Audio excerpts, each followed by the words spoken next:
We were just talking to Cam, and he mentioned that, he had felt the need to sort of apologize to his teammates. And it sounds like the travel issues weren't necessarily his fault, but always tough for a guy to show up late and have to apologize to his team. It is.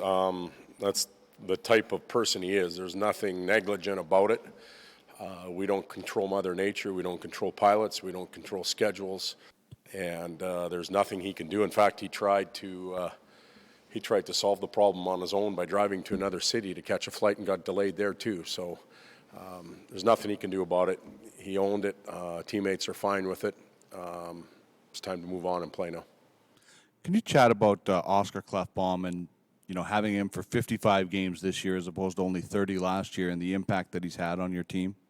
Yeah, I think when you revert all the way back to the beginning of last year with the new staff coming in, we had to listen to others' opinions about Oscar, and they were very positive.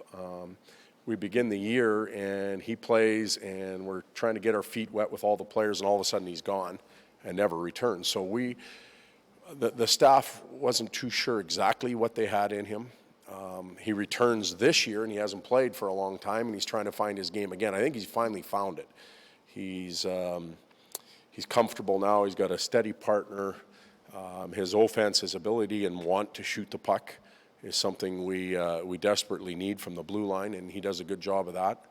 I just think he's a young D-man that's still developing and hasn't reached the ceiling, hasn't pushed the envelope to the uppermost level yet, but that will come in time. Coming back from a break like this, you're playing a team that played last night. I guess it's just a matter of kind of finding your way, of feeling your way through the game tonight, or what do you expect tonight? Well, I thought I had the answers last time we did it, so I lied to you then. I may be lying to you now. They're in a different situation. They're in a situation like we were in Montreal, where they're playing a lot of games and they're going home to a break. Our team responded well there. Our return to play after a break against Minnesota obviously is well documented. We weren't very sharp. We were playing against the top team. All those circumstances remain the same tonight. So I expect us to have a better effort. We adjusted our practice yesterday a little bit. We didn't go quite as long and as hard. So from a staff perspective, we adjusted some things. I expect the players to as well. Their approach to the game, their early play, if you will, their understanding of how hard it is to play.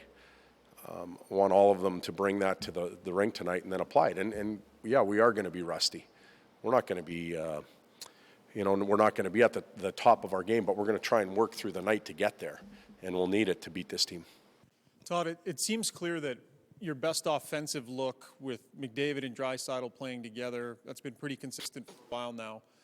And even if they continue to produce, do you feel like you can keep loading up one line through the rest of the way here, or do you maybe have to think about splitting them up, even though they're finding success, just so that your overall team look is different? No, we have to think about that.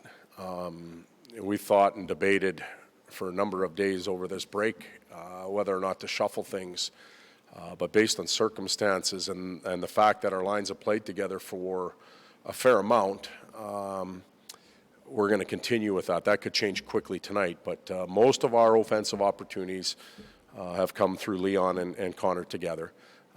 We expect Eberle and Nugent Hopkins and whoever plays with them to get it going a little bit, and then that'll take a bit of pressure off. Power play has to perform better. I think it's 1 for 13 in the last, or since the All-Star break, so that has to perform better.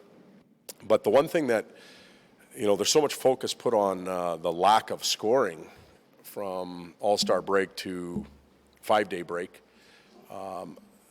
We went back and we looked at the production defensively. We go into Anaheim, we go into San Jose, Nashville, Carolina, Montreal, and we don't give up more than 2 goals. And, so some of those lines are clicking defensively. It's what we can get offensively from them as well. So double-edged sword.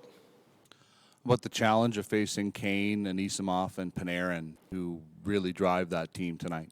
Well, they did last night against Winnipeg. They were obviously effective, but 3 tremendous players, one with size that goes to the net, one with vision and patience and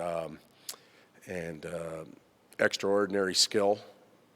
And Panarin, you could throw in that boat too, but he can shoot the puck. It doesn't have to be in his wheelhouse. It can be from a terrible angle, and he finds a little hole in the net. So the three of them are dynamic. You throw a certain pair of D out there with them, and they make things happen. But if we just focus on one line, we'll be in trouble. They're a good team. They're deep. The last time they were in here, they were still a young team evolving. Their young players now are very effective, and we've got our hands full. Khaira and Nurse join regular practice now. Are they getting closer here? They are getting closer. Today's not really regular practice. Regular is when we're actually battling, and they're not quite there yet. But to see them out with the team and participating in that environment's a positive thing for us. And with the month of February leading up to transition day, if you want to call it, or trade deadline day in the league, it would be nice to have everybody healthy and evaluate where your team is at before that day arrives. And hopefully we get those two back playing and contributing and being positive influences on the team before that arrives. Brandon. Hi, Matty. How are you? Brandon. You got a 6-day break, right? We missed you yesterday. Yes, I was not here. Good for you. I didn't miss any planes. No, you didn't. Is Brandon Davidson back now to playing like he did last year, or is he still a little bit of ways? Well, his 4 games after the All-Star break were pretty strong. So I think he's getting close. We've got to continue to run him a little bit here, and he looks more comfortable. His skating is more comfortable, a little more confident. So I would say he's definitely trending towards that. Hopefully this break didn't slow him down, because I thought he started to look like himself by the time we were playing in Montreal.